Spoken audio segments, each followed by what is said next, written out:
Hey everyone, and welcome back to Rank and File Sports. And today we're going to be hopping right back into our series where we are predicting every single Power 4 team's record by the start of the college football season. And we're getting back into the top 25 with our number 23 team, the Washington Huskies. Now, Washington just made their move to the Big Ten this year after making the national championship game last year. And they lost a lot from that team, including their head coach, their quarterback, lots of other players.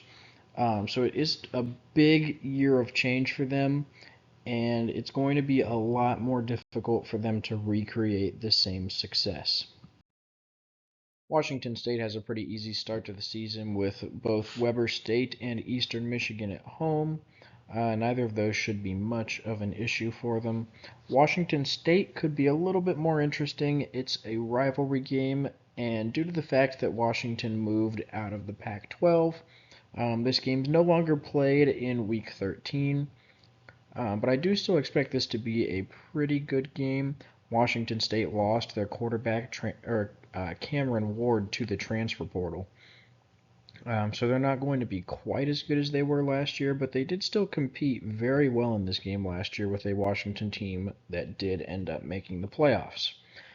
Northwestern is not very good this year. They don't have a stadium to play in. Washington does luckily get this game at home, so they don't have to go play in whatever makeshift stadium Northwestern does have, which will be good for them.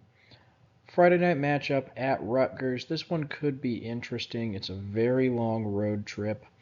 The fact that it's on a Friday does help a little bit with recovery time for going all the way back to Washington to play Michigan on October 5th. Also going to be a very difficult game for Washington to win. Same with the road trip to Iowa. Going to be another difficult game for them to win. Iowa has an excellent defense again this year, as usual. However, they don't have much of an offense, so this will be an interesting game. After the bye week, they have a road trip to Indiana, who also isn't going to be that great. Another home game against USC, who I do think is going to be all right, but not quite as good as some people are hyping them up to be. Road trip to Penn State's going to be very difficult. Home game against UCLA, not so much. And then finally, an incredibly difficult matchup with Oregon on the road to end the season. Rematch of last year's Pac 12 championship game. Should be a good one, but I don't really see Washington hanging around in the fourth quarter. And then they have a total of 7 home games and 5 away games, with 4 opponents ranked in the top 25, and an overall schedule difficulty of 6.5 out of 10. Checking out the guaranteed wins for the University of Washington Huskies going into 2024. We have Weber State in Eastern Michigan. Predictably, these teams are easy wins in our eyes for this Husky team who made it to the national championship game last season. Um, Washington has a pretty weak non-conference schedule this year. They were supposed to play Ohio State, but that was before it was announced that UW was headed to the Big Ten. Uh, and you can't blame them for playing Washington State.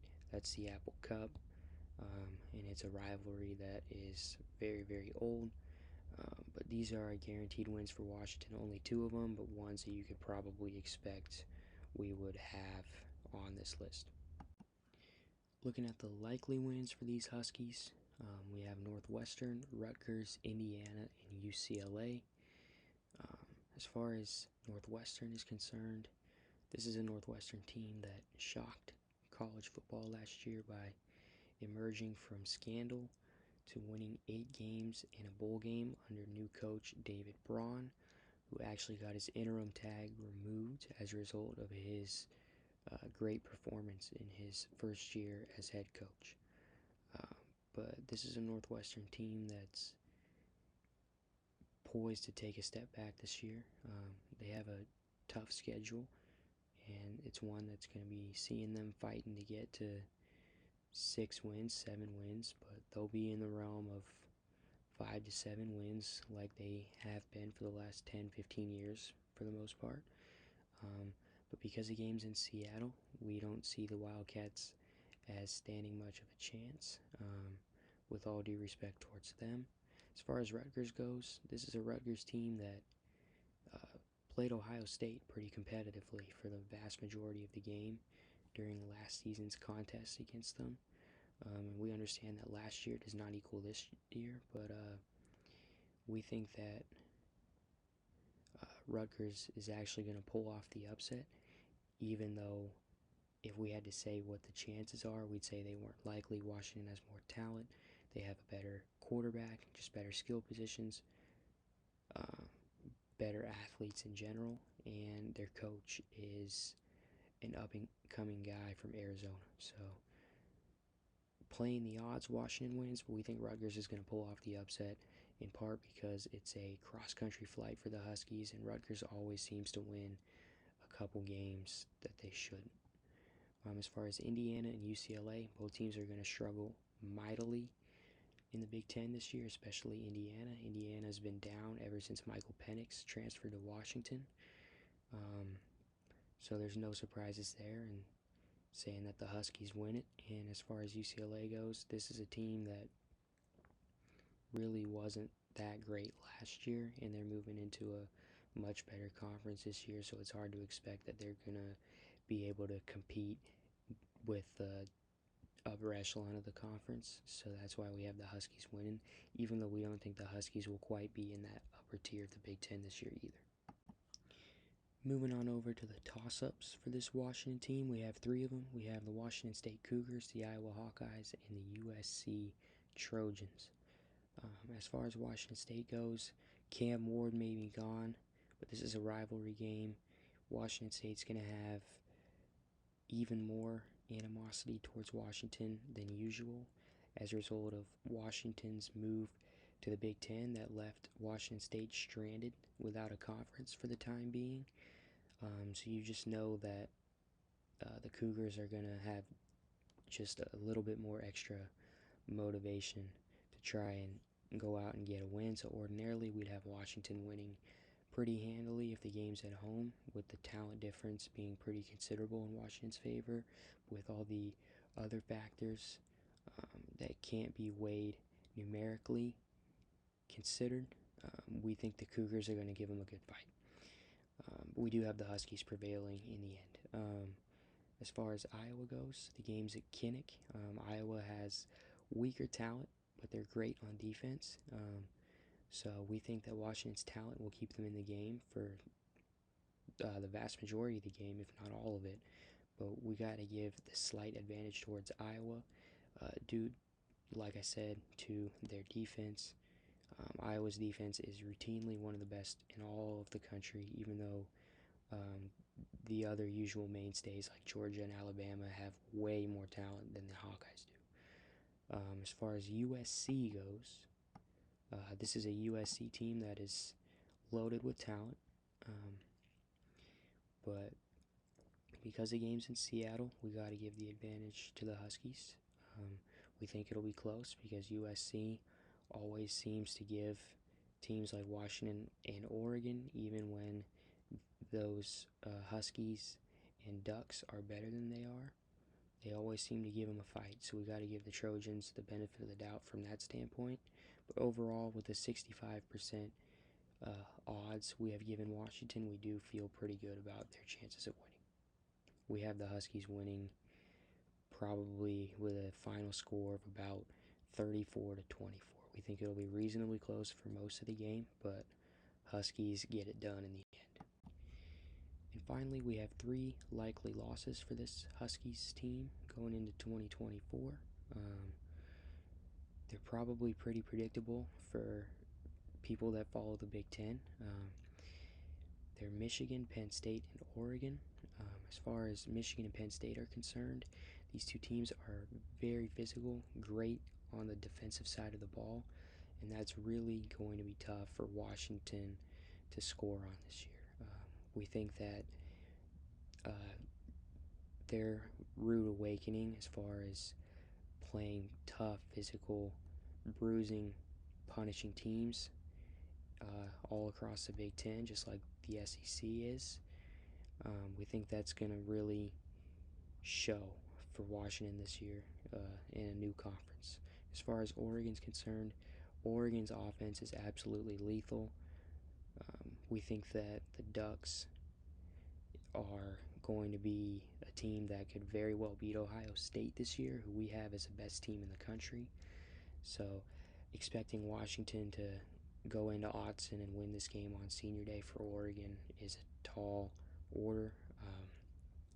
But for the record, Washington's defense is not bad by any means. They're very solid, but there are levels to this. Michigan and Penn State, we're talking top 10 level defenses. Washington was not that last year, and it would be unreasonable to expect them to be with stars like Jabbar Muhammad now transferring.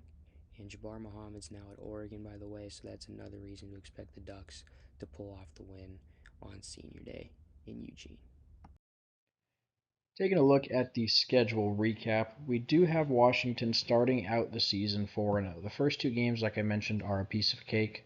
That Washington State one is on the fringe of a toss-up at 65%. That's our top percentage mark in order for a game to be considered a toss-up. But I do like the fact that this game's at home, so we went ahead and gave that one to Washington. The Northwestern game at home also shouldn't be very difficult. Then I do think they lose their next three here. I think they'll be favored at Rutgers, but the fact that it's such a long road trip and it's a Friday night game, there's a lot of weird things about this game that it kind of feels like Rutgers might be able to pull out a sneaky upset win at home. And then I don't think they're quite good enough to beat Michigan. Rematch of last year's national title game. Michigan's going to get the win again. And finally, the road trip to Iowa. That one, like I mentioned, Iowa has a very good defense, and I just don't really see Washington being able to win this game on the road. After the bye week, they face Indiana on the road and then USC at home. I do think they'll win both of these games. Indiana's not that great, so even though it's on the road, I don't really expect Washington to lose. And then I do like Washington in that home matchup against USC. I think it'll be a close game, but I'm going to go ahead and give it to Washington. Will Rogers is a very experienced quarterback, and given that the teams are kind of similar in talent level, I do think that it's just going to come down to the quarterback play, and that's going to have to be an edge for Will Rogers. Road trip to Penn State, I don't think they're going to be able to win. And then UCLA at home. UCLA is not quite as good as USC in my mind, so I think Washington has an even better chance of winning this one.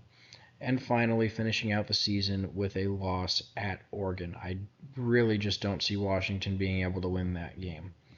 So they finished with a record of 7-5, and the projected record sits at 7.25 and 4.75. So that's kind of favoring them maybe not losing this Rutgers game and finishing 8-4. That's definitely a possibility. I think I'd have to go with the ceiling for Washington of 9-3. I can't see them beating Michigan, Penn State, or Oregon, but all of the rest of the games on their schedule are winnable games for them. FPI has them sitting closer to 500 at 6.4 and 5.6, with only a 6% chance of making a return to the playoffs and only a 0.1% chance of winning the national championship. Anyways, thank you guys so much for watching. Please make sure to like and subscribe, and we'll see you in our next video tomorrow.